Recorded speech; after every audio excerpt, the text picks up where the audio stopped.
మన కాదంబరి సిల్క్స్ లో flat 50% discount and 25,000 purchase మీద 2 కంచి కాటన్ సారీస్ ఉచితం.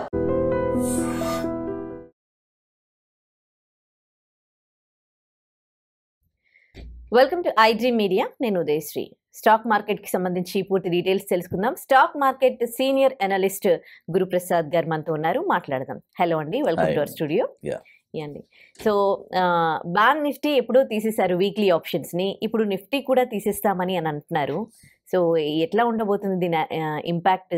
తీసేస్తారా నిజంగానే? వాళ్ళకి ఇదే పని. అంటే వ్యాపారం చేయమని చెప్పేది వాళ్ళే. Bank Nifty weekly options introduce చేసింది సెబిఐ, ఎన్ఎస్సి. ఇప్పుడు తీసేసింది వాళ్ళే. మళ్ళీ ఇప్పుడు నిఫ్టీ ఒకటి ఉంది వీక్లీ ఆప్షన్స్, దాన్ని కూడా తీసేస్తా అంటున్నారు. అంటే నేను ఒక చాలా బ్రాడ్గా ఒక క్వశ్చన్ అడుగుతాను. ఇప్పుడు మీరు ఎందుకు లాంచ్ చేశారు, ఎందుకు తీసేశారు? వాళ్ళు ఏం రీజన్ చెప్తున్నారంటే వీక్లీ ఆప్షన్స్ చాలా మంది నష్టపోయారు, ట్రేడింగ్ చేయలేక చాలా మంది అని అంటున్నారు. ఇప్పుడు కంపారిజన్ చేస్తాం. నాస్డాక్ ఉంది, US stock market, international market. అది డైలీ ఒక ఎక్స్పైరీ ఉంది, డైలీ ఎక్స్పైరీ ఉంది. మరి వాళ్ళు ఎందుకు తీయలేదు? స్టాక్ మార్కెట్లో అక్కడ నష్టాలు రావట్లేదా? ఇక్కడ పాయింట్ ఏంటంటే మన మన సెబీ కూడా కొద్దిగా ఆలోచించాలి. అంటే సంపాదించే మార్గాన్ని చూపియాలి. మీరు వీక్లీ ఆప్షన్స్ తీసేసినంత మాత్రం ఇప్పుడు మంత్లీ ఆప్షన్స్ పెడుతున్నారు, అప్పుడు అందరూ యానింగ్ చేసేస్తారా?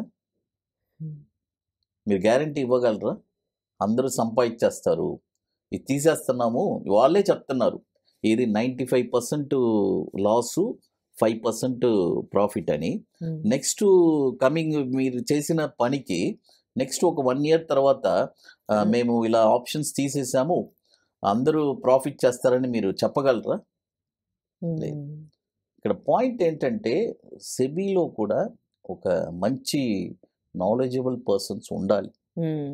అది అక్కడ ఇప్పుడు ఎలా నా 25 సంవత్సరాలు, ఎందుకంటే 25 years బ్యాక్ మంత్లీ ఆప్షనే ఉండింది.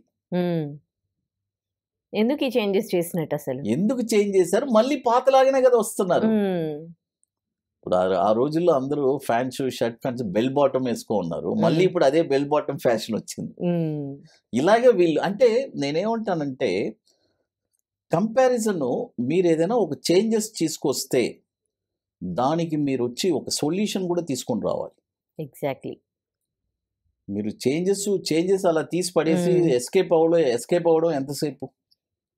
ఒకటి తీసుకొచ్చే ముందు దాని ప్లస్ అండ్ మైనస్లు దే హ్యావ్ టు థింక్ కదా. మీరు ఎందుకు లాంచ్ చేశారు, ఎందుకు తీసేశారు? ఇప్పుడు సరే, మీరు ఇప్పుడు వీక్లీ ఆప్షన్స్ నిఫ్టీ కూడా తీసేస్తున్నారు, ఇప్పుడు అందరూ ప్రాఫిట్ చేసేస్తారా? దీనికి మీరు సమాధానం చెప్పండి. అలా కాదు. ఇక్కడ first of all main point అంటే స్టాక్ మార్కెట్లో సంపాదించడం చేత కాదు చాలామందికి. సంపాదించడం తెలిస్తేనే ఇక్కడ నెగ్గగలరు. వాళ్ళు ఏం చేస్తున్నారు, సర్టన్ అంటే మార్కెట్లో ఎంతోమంది నష్టపోతున్నారు అన్నారు. ఈ ప్రాబ్లం వచ్చి అక్కడ అలా అలా అలా వెళ్ళి యాక్చువల్లీ వాళ్ళు ఏం చేయాలంటే అసలు దాని గురించి ఆలోచించకూడదు. వీక్లీ ఆప్షన్స్, మంత్లీ, ఇది వాళ్ళ రూల్, ఇది వాళ్ళు పెట్టాలి. ఎందుకంటే యుఎస్లో ఇంటర్నేషనల్ మార్కెట్లో ఇవన్నీ ఉన్నాయి కదా. మరి మీరెందుకు ఇవన్నీ తీసేస్తున్నారు? ఇంకా మనం అడ్వాన్స్గా వెళ్ళాలి కానీ ఇంకా మనం బ్యాక్కి వెళ్తాం. సెబీ నిర్ణయాలు అట్లా ఉన్నాయి. నిర్ణయాలు కొద్దిగా, ఇది నా ఎక్స్పీరియన్స్లో ఇది నాకేం పెద్దగా, మరి మీరు ఏం చేయబాకండి అంటున్నా. సెబీ క్లోజ్ చేసేసి వెళ్ళిపోండి. ఎవరు నష్టం, ఇప్పుడు మార్కెట్లో ఎవరు నష్టాలు రాకూడదంటే అసలు ఏది ఉండకూడదు, స్టాక్ మార్కెట్ అనేది ఉండకూడదు. మెయిన్ పాయింట్ ఇక్కడ మనం వచ్చి సంపాదించడం తెలియాలి. ఇంకోటి ఇక్కడ వీక్లీ ఆప్షన్స్ ఉన్నా మంత్లీ ఆప్షన్స్ ఉన్నా నేను ఒకే అడ్వైస్ ఇస్తాను. సంపాదించే వాళ్ళు సంపాదిస్తూనే ఉన్నారు, పోగొట్టే వాళ్ళు పోగొడుతూనే ఉన్నారు.